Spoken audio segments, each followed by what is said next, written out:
Welcome to true 9 news. Chandrababu Pawan సీట్ల మధ్య పంచాయతీ తేలేది కాదు అంబటి రాంబాబు. రాబోయే అసెంబ్లీ ఎన్నికలకు వైఎస్ఆర్సీపీ సిద్ధమైంది. మంత్రి అంబటి రాంబాబు అన్నారు. వైఎస్ఆర్సీపీ పార్టీ ఎన్నికల్లో గెలిచి అధికారంలో వస్తుందని, అప్పటి వరకు టీడీపీ జనసేన సీట్ల పంచాయతీ తేలదని ఎద్దేవా చేశారు. చంద్రబాబు పవన్ మధ్య నోట్లు తేల్చుకుంటే తప్ప సీట్లు తేలే పరిస్థితి లేదని దుయ్యబట్టారు. చంద్రబాబు అద్దె ఇంట్లో పవన్ కళ్యాణ్ చంద్రబాబు భేటీ అయ్యారని, వారు అలా భేటీ అవుతూనే ఉంటారని మండిపడ్డారు. పవన్ కళ్యాణ్ ఎక్కడి నుంచి పోటీ చేస్తారో తెలియదని, చంద్రబాబు కూడా కుప్పంలో పోటీ చేస్తారో మరో చోట నుంచి పోటీ చేస్తారో తెలియదన్నారు. అధ్యక్షులు పవన్ కళ్యాణ్ గారు,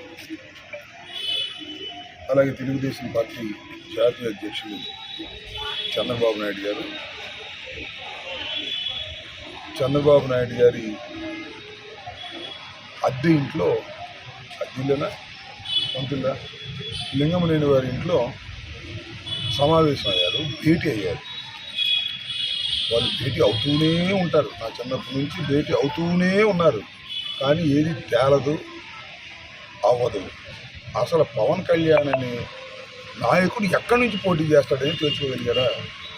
చంద్రబాబు నాయుడు గారు కుప్పంలోనే పోటీ చేస్తారా, మరోటి పోటీ చేస్తారా తెలుసుకోగలిగారా?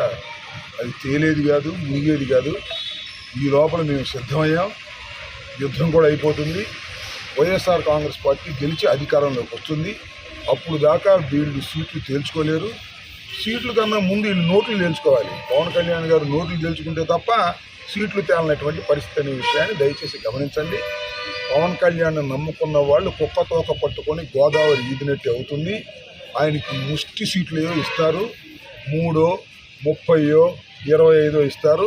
వాటితో సర్దుకుంటారు. సీట్లు ఏమో ముష్టిస్తారు కానీ క్యాష్ మాత్రం బలంగా ఇస్తారు. దానికోసం ఆయన ఎదురు చూస్తున్నాడు. ఎవరైనా పవన్ కళ్యాణ్ గారిని నమ్మి ఆయనతో ప్రయాణం చేసేవారు ఏమవుతారనేది ఒక వారం 10 రోజుల్లోనో లేకపోతే నెల రోజుల్లోనో తేలబోతుందని ఈ సందర్భంగా నేను చెప్పదలుచుకున్నాను.